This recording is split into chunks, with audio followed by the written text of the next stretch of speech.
up, man?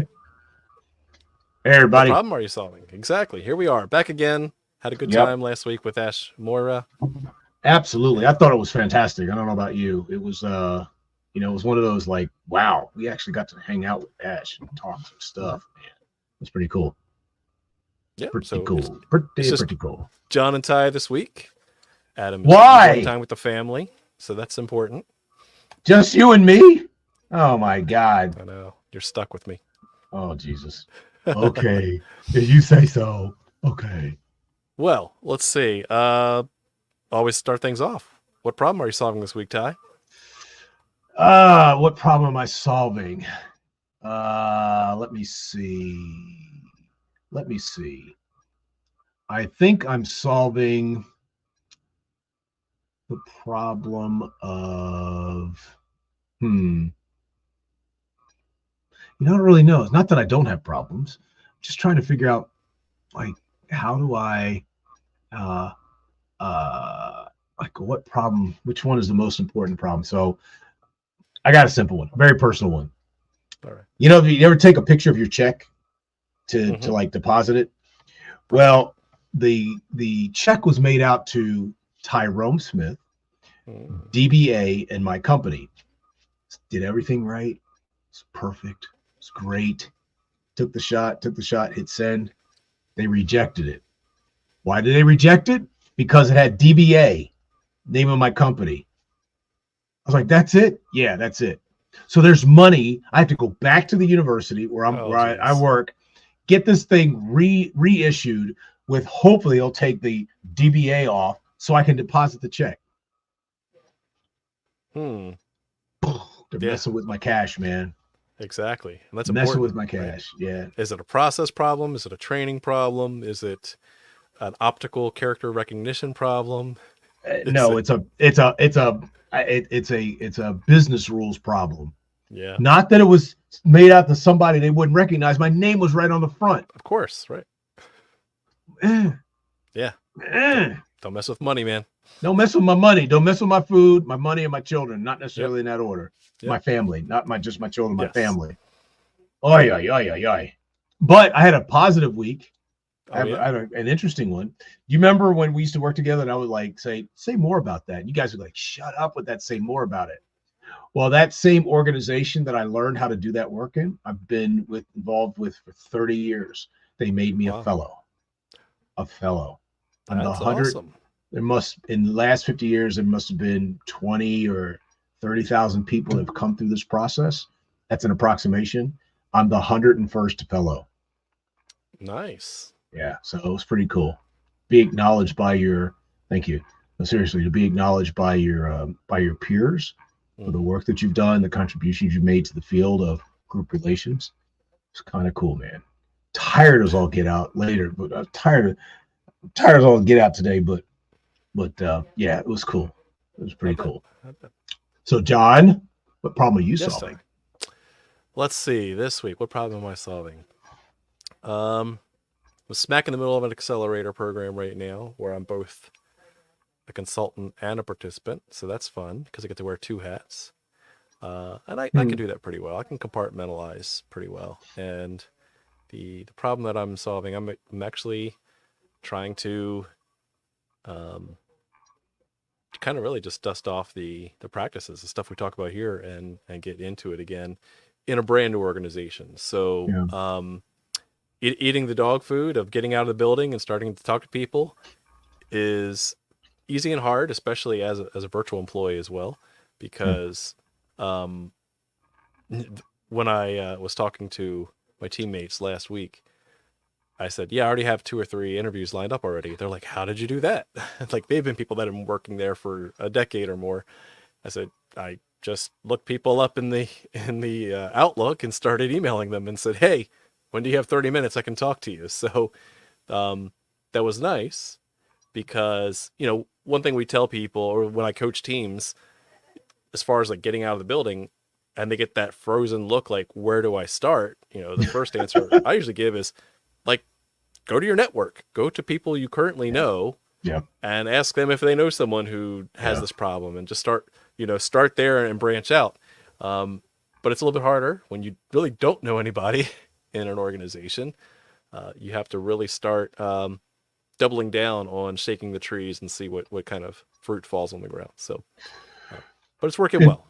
Interesting. One of the my students at the university where I teach is starting to really think about, like, how does he pivot and how does he know that he's working on the right thing. And so Nice. we've spent like the last 2 weeks or so really getting him to really start to think about what is it that he should be doing, because he got early evidence.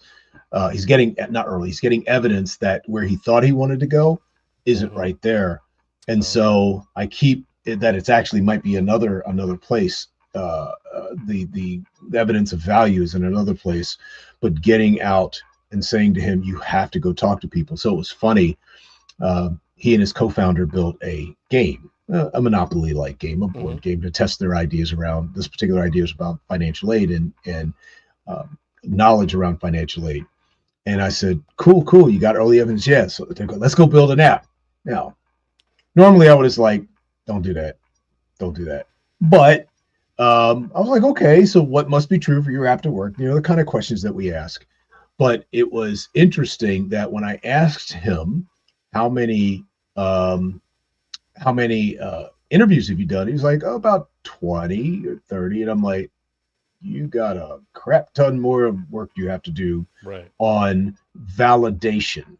Right. And so I don't know how you're working with your folks around in your accelerator around validating ideas. That my ideas are great. How is that validated?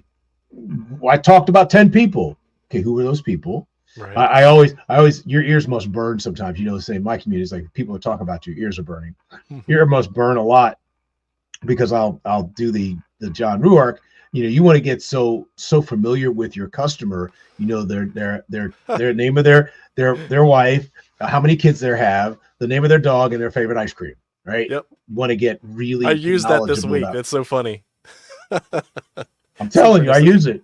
Yeah. That's it. That's what happens when you work together for on and off for 15 years, right? Or something like that. Jesus, but it's been a long time. It's so true. Absolutely. So what are we talking about? When we're missing those of you that have been here before, we used to have Adam, but it's Passover, so he's celebrating family and the holiday, and so it's just John and I. And so John, we had talked about, we always come in like, so what are we going to talk about? What's interesting? And we had, for those out in What Pays Land, we started thinking about strategy. And what problem are you solving when you're developing strategy? Because it is such an important idea, so you know where you're going. But what's the problem with just that strategy idea, John? Right. So because no one can define it. That's the hard problem. Everyone has a different definition of what strategy is. And then what do they say? It's sort of like pornography. You kind of know it when you see it. That's right. That's the legal definition. That's what the Supreme Court said. Exactly. So the challenge is everyone writes strategic plans. Every organization has strategic documents. Absolutely. They have not only strategies, but multiple strategies. And yet there's no rubric of how can you tell if something is, say, a good strategy compared to a bad strategy. Well, what's interesting, John, for me is my joke in the government had always been the government couldn't spell strategy if you spotted them the S, the T, the G, and a Y, and a couple of vowels. Because true strategy is not what they do. They do strategy in terms of the leading contemporary thinkers around strategy, right? And we'll talk about who some of those people might be. But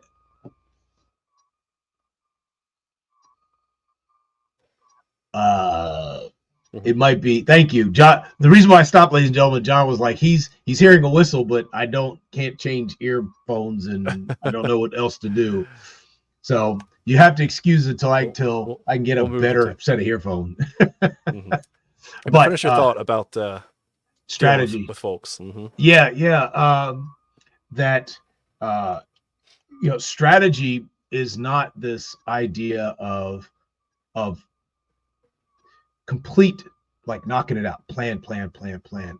But strategy really is an idea of one of creativity, right?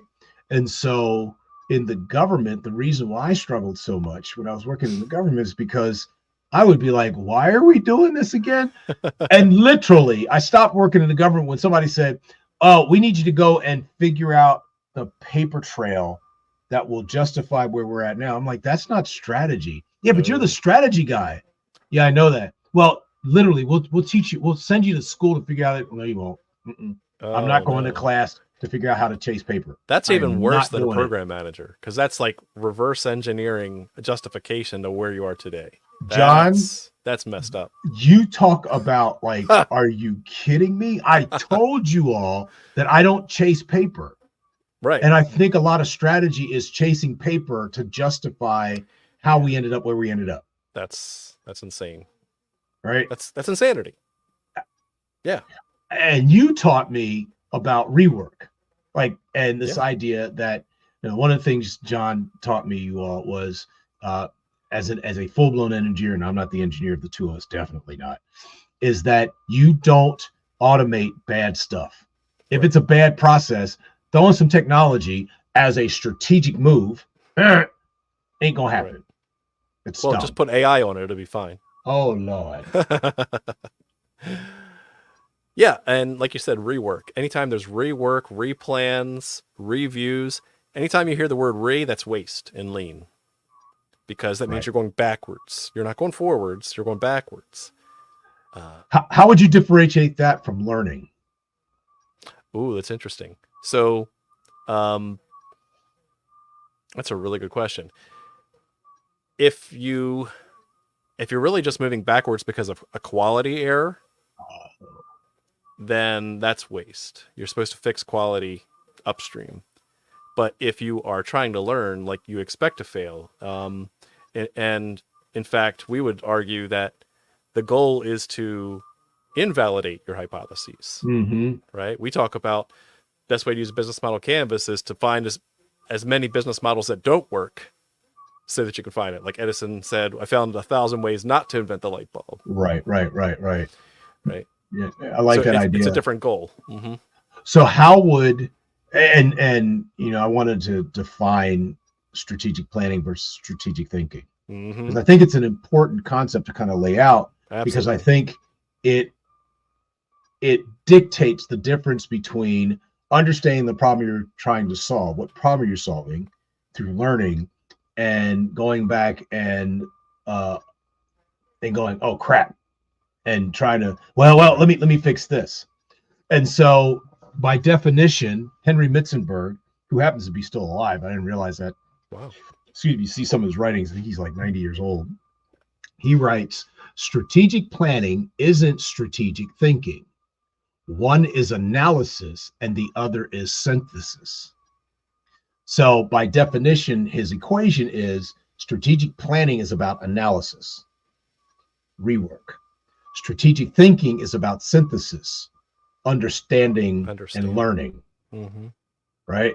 And so he goes on to say that there are strategic ways of thinking and planning, the difference. So strategic ways of thinking and planning ways of thinking, right? And so ways of think in terms of strategy, it's intuitive, it's creative, it's designed to produce synthesis, an integrated perspective on an organization, a vision of the future we seek to bring about, versus strategic planning, which are analytic, designed to break down a goal into steps, formalize them for implementation, and anticipate their outcomes so progress can be measured.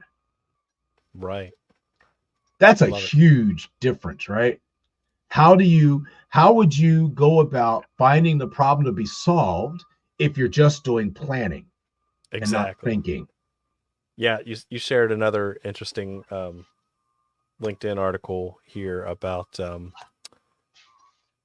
what's it from? Igor Buenavinci. I'm going to mess that up, but I like how he says plan and strategy are two distinct terms. Planning is a process, while strategy is logic.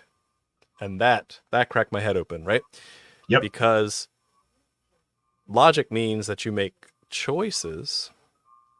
You make logical choices. Ands and ors and that kind of thing. Where planning is much more linear, right? You have a plan. When you're planning to go on vacation, you have your checklist of things that you're going to to pack and everything like that.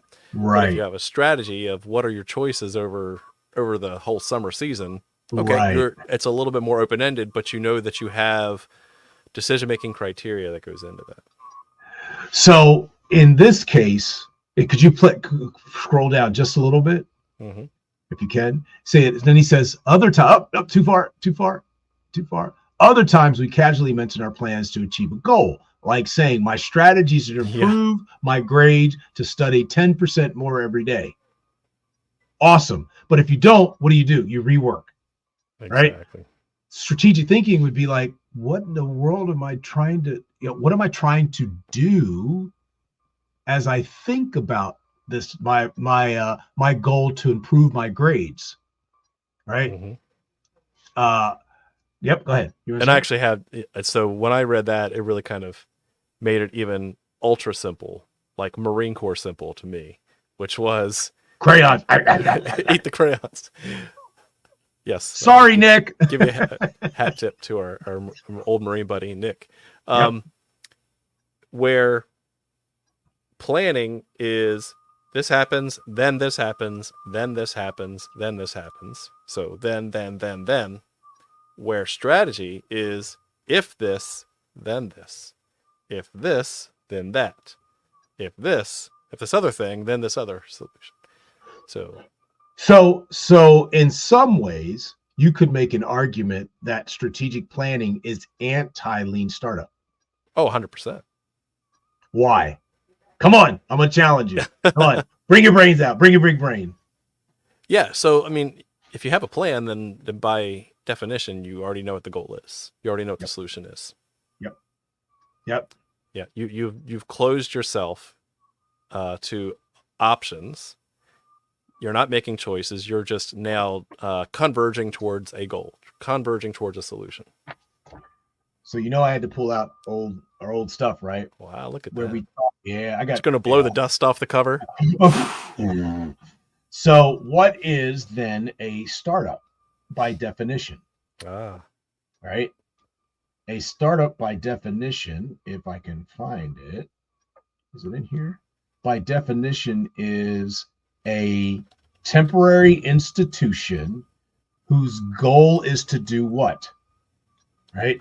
To understand your market, to understand what the possibilities are, to understand where the value is. And so that says to me that a strategic thinking is kind of is the foundation, right? The strategic thinking is the foundation of what your startup could be. Yes, exactly. Right? That it underlies, it underpins. So it's intuitive, creative, and designed to produce synthesis and integrated perspective of an organization, a vision for the future, and how we seek to bring about. I want to build the next greatest human-centered artificial intelligence platform that will do something. Well, how do you know that? I'm going to plan my way. I'm going to go and I'm going to build out find all the best coders I can. Right. And we're going to build and build and build. But already you've kind of violated what you wanted to be because you ain't talked to nobody. Right. You haven't created your way into it. It's not creative. Right. Mm-hmm. So John, I know you and I have spent innumerable amount of time. Oh, by the way, I found it. Here, it's on the bookshelf. Innumerable amount of time thinking through some of these ideas. And I know there's two that we like to think about. One is like the core strategy. The other one leads to a startup, right? Because you can understand what that is. What are those two books? Those two books. Two books that I have gone through multiple times are Good Strategy, Bad Strategy by Richard Rumelt and Playing to Win, How Strategy Really Works by A.G. Lafley and Roger Martin. So, do you want to start or should I? Because I think, first of all, yes. So, for those of you all don't know, man, wouldn't that be an awesome coup if we got Martin on here to do All a right, piece. let's make it happen, Captain. All right. So those of you that don't know, Roger Martin has this Medium, medium.com. He has a series he's been running for like 3 years. 3 years running about strategy. That is just awesome. Right? And he just keeps pushing out there. And it's just good, excellent, free content, man. It's what? It's like a master's class. What? Oh, I forgot he just did this one. Mm-hmm. So let's talk about good strategy and bad strategy, playing to win it, what it means for solving problems and building a startup. So what do we know about good strategy, bad strategy? Yeah, let's start with good strategy, bad strategy, because which, by the way, I think is right. That's the right. Yeah, there's multiple ways to build strategy. Playing to win is just one of many ways to do it. It's the one that I prefer. But before that, like, what is a strategy? We've talked about how people do it wrong.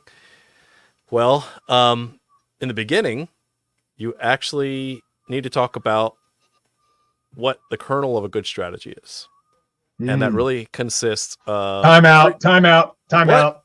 What the hell does that mean? What's the kernel of a good strategy? You just talking some hocus pocus stuff there, man. It's it's the litmus test. It's the, if it doesn't have this, then you don't have a strategy. You have something else. You might have a plan, but you don't have a strategy. This is like the very basic. Does it walk like a strategy, talk like a strategy, quack like a strategy? That's how you know if it's a strategy. So I think one way to talk about it, to identify the problem that you're working. What's the name of this show, by the way? I'm sorry. What problem are you solving? WPAYS? What problem are you solving? Yeah, that's good. We should probably build that into our strategy, wouldn't you think? Yeah. Go think about it. No, continue, because I think that you're onto something. Go. Exactly. So because step one, you got to have a diagnosis of what the challenge is. Right.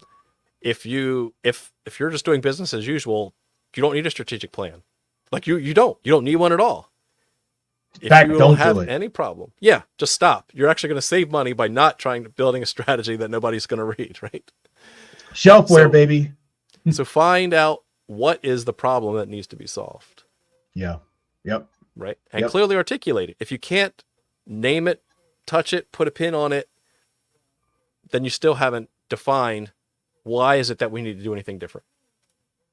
Yeah. Mm-hmm. Because, and I like that ahead. Because once you have the kernel and you have some diagnostic around it, then you can, what I was going to say is once you have the kernel and you put some diagnostic around it, then you can figure out what's in play. Like you can say, is this worth me doing anything about?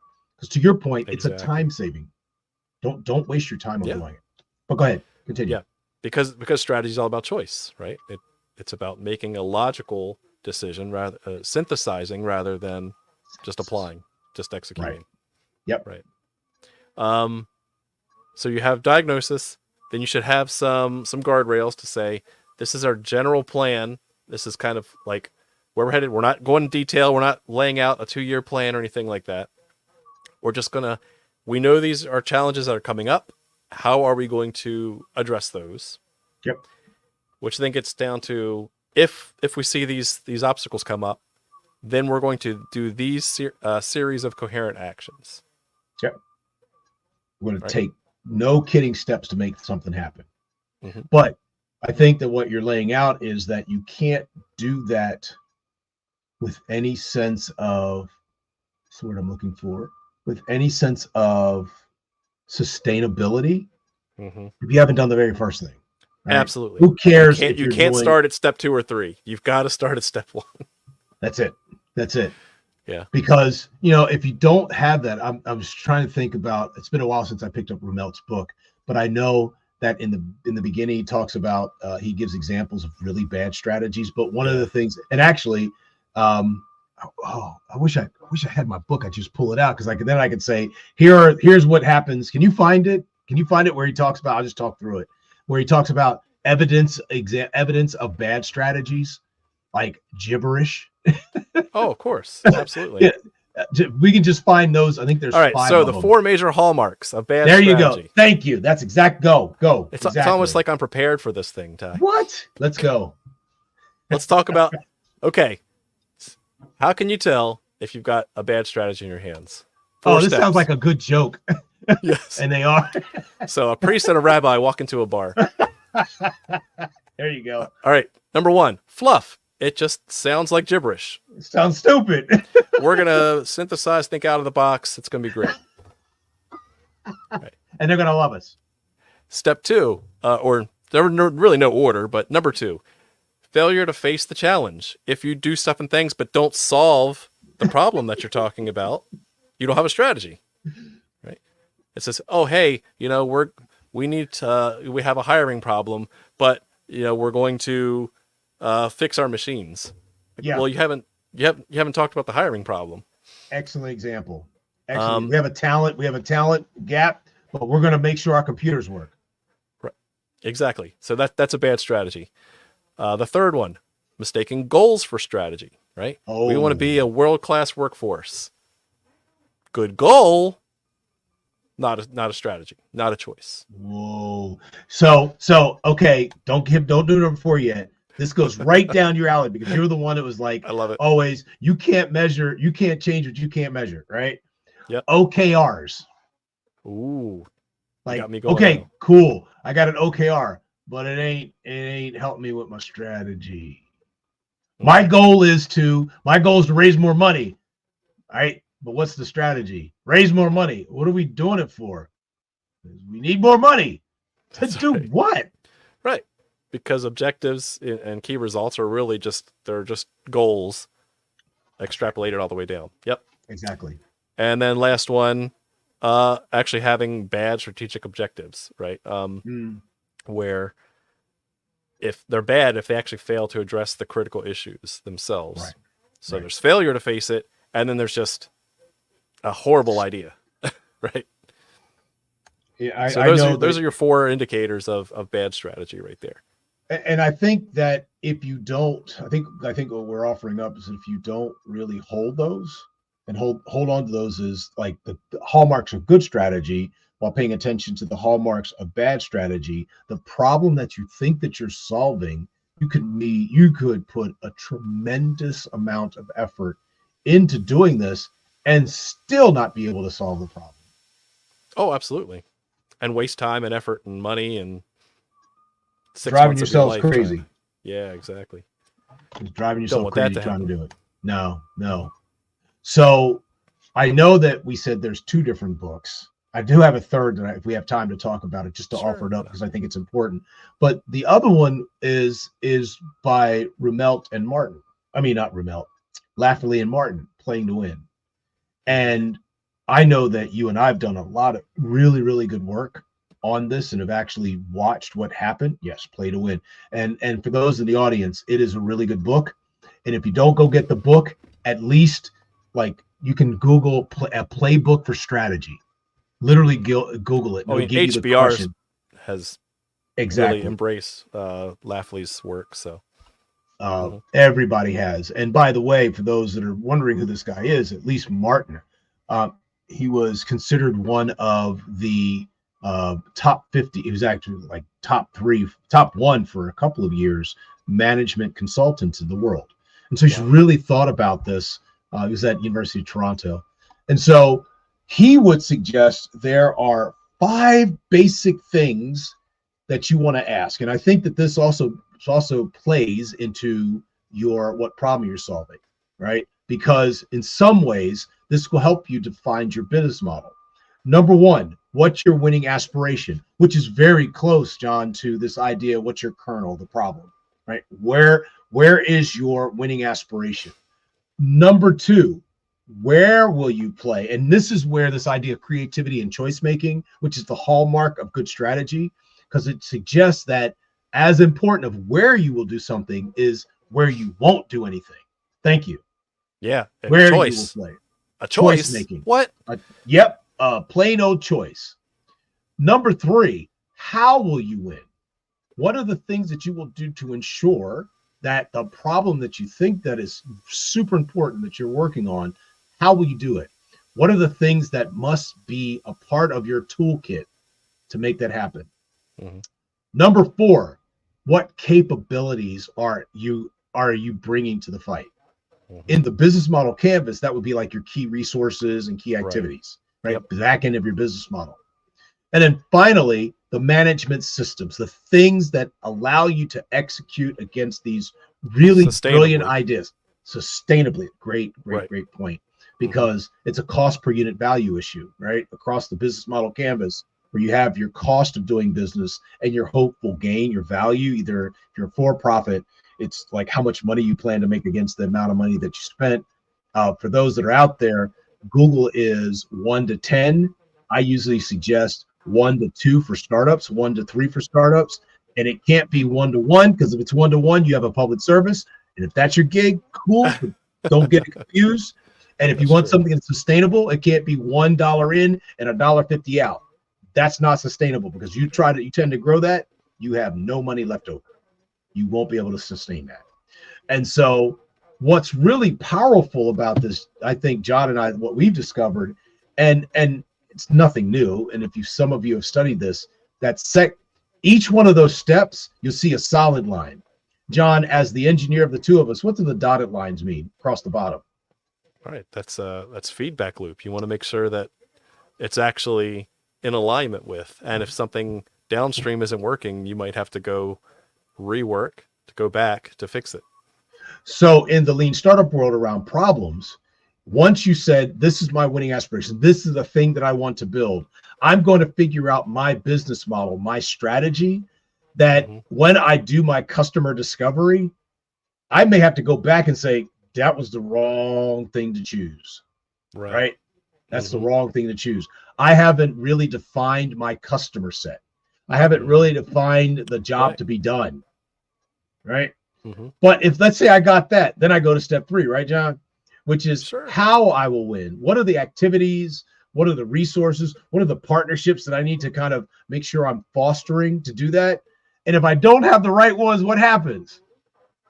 I got to go back to the drawing board. Back to the drawing board. Go back up the ladder to say, where will I play? Because while I may have some data that tells me that my value proposition, my winning aspiration, my hope for business model is right, I still have it. I have the where to play in that space is wrong. But if I get that, now I'm going back to how to win. Okay, I'm good. Maybe then I need to figure out the capabilities necessary. And if I have the right capabilities, cool. But if I don't, do I buy, borrow, or build the capabilities? Right. Assuming that the first 3 steps are on point, right? If I got those, then I can then roll over to this idea of management systems. And I think that is absolutely vital, but not the right place to start. Yeah. Don't start at the bottom. That is where a lot of startups get into trouble. They say, I have a winning aspiration. I know exactly what I'm going to build. I need money. I'm ready to execute. I'm ready to execute. I'm going to go out. All I need is some money. I just need some VC money to give me that, and I'll make it happen. And just watch me sail. And, 6 months in, they're like, I'm tired of ramen noodles. I think I'm going to go back to my job. Right? And so you and I would say, maybe you need to spend some time on your business model. Maybe you need to figure out who your customers. Maybe you need to go out and have a conversation with somebody to figure out what the devil is going on. If you're building the right thing for the right people at the right time for the right reason. What like strategies are really like complex, and we need to like plan them out for multiple years, right? We can just like figure it out, get in an ivory tower, plan all this work, and then just hope for the best for 5 years, right? Okay. Or okay.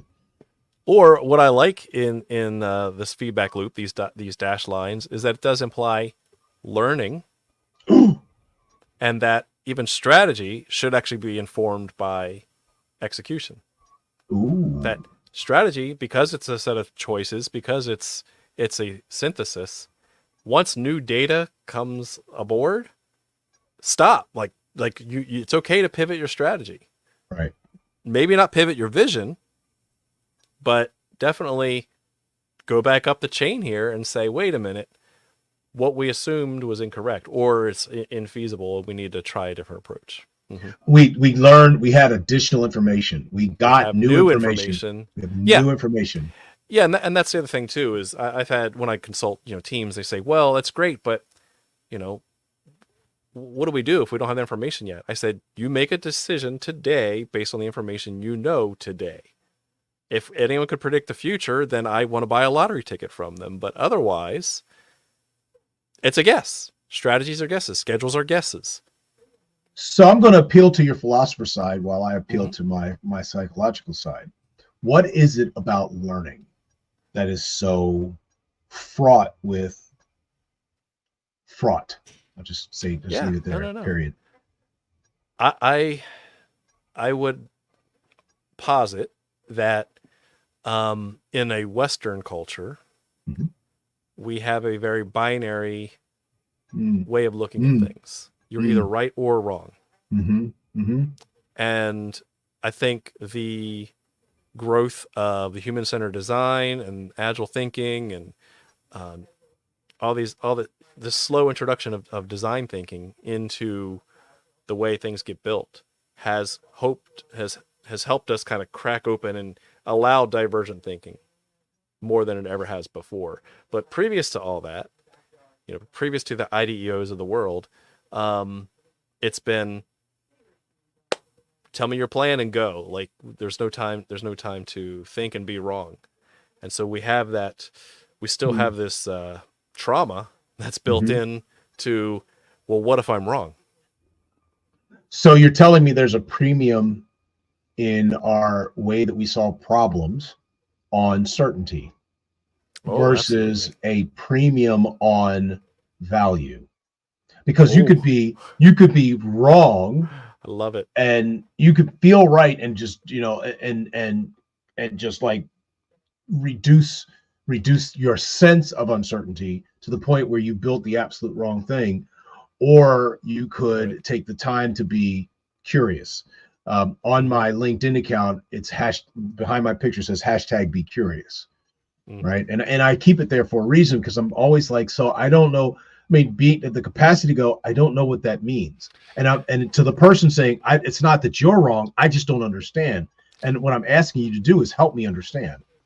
And here's how I, with my left engineer brain, try to synthesize that. It's an economic choice at that point. Like, why would I put all my eggs in one basket? Like, you're supposed to diversify your assets, right? Why would I go all in on one solution?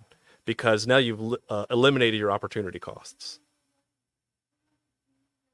right? So if your strategy is a plan and not a strategy, you've gone only on one option, and you are betting the farm on that option. Whereas if you took, say, a McKinsey multiple horizon view, or you took, you left yourself some solution space in there so that you can do the IDEO, diamonds and diverge and converge on finding the right problem to solve and then the right solution for that problem. You'll have a much greater chance of success, and therefore the opposite is also true. You have a much lower chance of failure. Is it something to do with, you mentioned the binary, right? And I don't live intellectually in the binary, because it doesn't make sense to me. It's either this or this, because I may have spoken this on the podcast, but I used to be a police officer, very young. I was 18 years old. Why in the hell they'd give an 18-year-old a donut badge and the ability to arrest people, I have no idea. But the thing they taught you in accident investigation, you find out whoever saw the accident, and you say, I want you to go into separate parts. I'll come and interview you separately, because now I have a kind of a 360 or a holographic image of what happened. And it is in the synthesis that I get a much more rich way of understanding the world. And I'm wondering if in our Western, the richness is almost too overwhelming, because I need to make a decision, because I need to show that I know what I'm doing. And I think that's a problem with a lot of startups. I know it. And when they are faced with the richness of the synthesis, it drives them crazy, because now they don't have the philosophical or emotional tools to go, okay, That was wrong. Let's try this again. Mm-hmm. I'd also argue in the nonprofit space, specifically government, large bureaucratic organizations, they have the opposite incentive, which is I won't get fired if I don't make a choice right now. Ooh. So it's actually safer for the bureaucrat to not take a risk and not get fired and still have a job tomorrow, or to take a risk and fail. So so from what problem we're solving, it sounds like we're also trying to think about incentives and synthesis. Like, where is the incentive to be synthetic? Where is this incentive to be creative? And if that's on your side of the world for right now, I'm just going to separate us, the two of us, because you sit in the large bureaucracies and I'm sitting in the smaller, supposedly more agile, adaptive startups. But my sense is that they're both struggling with incentives around being right from different parts. Right. Exactly. Yep. I would agree with that. And so maybe if we helped, that part of the conversation, the synthesis for tonight is understanding the problem is tantamount to staying with the trouble. Which is great, because when you and I would teach this stuff together, we'd have a 2-day course and we would get to about lunchtime on the first day and not get into any technical stuff yet. And because all we were doing was just breaking people's heads open, telling them it is okay to fail. This is a safe space. Like, you can be wrong and no one will judge you for it. In fact, we'll praise you when you're wrong. And like, we needed to really just restructure their thinking to allow them, give them permission to fail. And some people just needed that. They needed to be told, I expect you to fail. Not that I want you to fail, not that I encourage you to fail. I expect you to fail. So go. Yeah. If the consultative stance as consultants to these organizations, large bureaucratic organizations with a crap ton of money, or these small startups that are just trying to survive, being able to say to them, staying with the trouble, staying in the curious, giving yourself permission to do something that is that's brain breaking, and allowing it to happen. Freak out. It's going to scare the crap out of you. It's okay. Go ahead and freak out. It's going to hurt the first time. That's right. But the more you get used to it, the more adaptive and facile that you get with this idea. Like, oh, nope, that wasn't right. Pivot, boom. Yep. We had one of our earlier, 5 or 6 podcasts ago, we had this learning cycle. And so maybe if the incentives were a much smaller learning cycle in terms of the economics of learning, how painful it is, how much it costs, instead of this big one, we incentivize people to think in a much smaller, more rapid way of understanding, which is, if you ever, anybody out there, if you ever listen to a podcast about lean startup, it's build, measure, learn as quickly as you can. Quickly, fine. Yeah. But why? Would you rather slowly peel off one large Band-Aid or rip off the lots of little Band-Aids? Yeah, after a while, your skin is like, okay, whatever, we expected. It's going to hurt a little bit, but keep it moving, right? My girls always go to daddy. They know that daddy rips off the Band-Aids the best way. Ow. Like, all right, I'm going to rip off on 3. 1, 2, rip. Wait, you didn't get the 3. That's right. Does it hurt? No. All right. Keep it moving, baby. Keep it moving. Now, this is a good conversation, John. Yeah. I miss having these conversations about things like strategy in terms of how to help people solve problems. I wanted to talk really quickly about this idea of the divergent convergent. I know we talked about it before, but asking more questions than trying to develop the answers early on in the synthesis, particularly. And I think that in that cascade. Oh, and by the way, ladies and gentlemen, when Martin and Lafley went and developed that cascade, their strategy was like 2 pages. When they did that, but at it can't be, because we need 2 like pages. A 30, 70 page document, glossy, double-sided. If you read the story, they initially wanted to move the business by 275 million. They ended up moving the business by $3 billion or something like that. Oh, that does not mean that there aren't subsequent cascades. Oh, right. Nested. Mm-hmm. Nested, thank you. But that first one was 2 pages. But if we could help people really focus on what problem, what problem you're solving, what's your winning aspiration, the rest of this stuff is easy. And we keep saying that, but I would encourage people to keep asking questions. Ask more questions than not, because it opens your ability to think in synthesis and not reductive. I love it. All right, so heavy philosophy. We're at time, and we could. That was 45 minutes, man. Talk strategy all day, every day. So the good news is, we'll have time to do it in more detail on another episode. But I'll leave you hanging with this, Ty. So AI and strategy. What's your initial thoughts on that? Like, hey, our strategy is to apply AI for this, or we're gonna write an AI strategy. What immediately reacts in your gut when you hear that? Don't. What do you mean? Everybody's writing an AI strategy now. I appreciate that everybody's writing an AI strategy. The problem that I have with everybody writing an AI strategy is they go AI first, but they don't understand the problem they're trying to solve. Boom. I have a startup that I'm working with. When I first started working with this gentleman, he was like, I got AI to solve this problem. I'm like, what's the problem? Well, they can't do this. Well, how do you know they can't do this thing? Well, because I know, my man, you need to go talk to people. So before you start spending all of this cycle time building this thing, why don't you find out? And when he did that, he was able to find the problem and then incorporate AI to help him solve the problem more quickly. Absolutely. Exactly. That's the benefit is, I'm sure we all have a hunch of what problem we're actually trying to solve. Yeah. When we think about how we could start applying AI, because AI is so ubiquitous now and very easy to apply, that is not an excuse for not thinking about what is the actual problem set that this is hopefully being a solution for. Yep. No, I appreciate the question.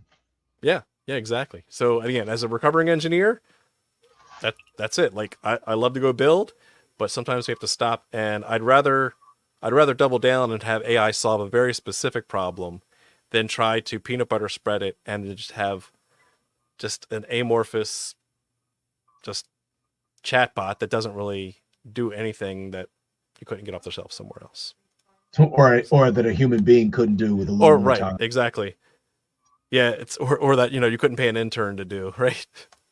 It's like we joked, the building the Ty and I used to work at, they were redoing the parking garage, and they were trying to, a huge parking garage, so they tried to have the little red and green lights to let you know how many spots were open. And I want to say, because I remember these kind of things, the estimate for repairing the red and green lights along the parking garage, the existing parking garage, was $13 million. Oh, you're kidding me. I said, $13 million. You know how many guys I could hire, at $20 an hour to stand at the end of the aisle and go, hey, there's one over here. I'd happily stand there all day in a shaded garage and point people. I'm telling you what, that's a lot cheaper than $13 million. You're kidding me. It was $13 million to fix those lights. Yeah. That's what they were estimating. They never fix it, but no. And people just drive around, because what ended up happening is most people didn't want to be on the top. There's plenty of parking on the top. They just want to drive around in circles. Or what did they do? They balanced out when they left their house. Yep. So you could estimate. And so I'll balance. Human beings will fix it. They will fix it. They will find the best path to making sure that they solve their problem. And I think what pays is really understanding the offer that is cheaper, more effective, less painful than the way I'm fixing it now. There you go. That's the show. See you next week. Have a good one. Adios.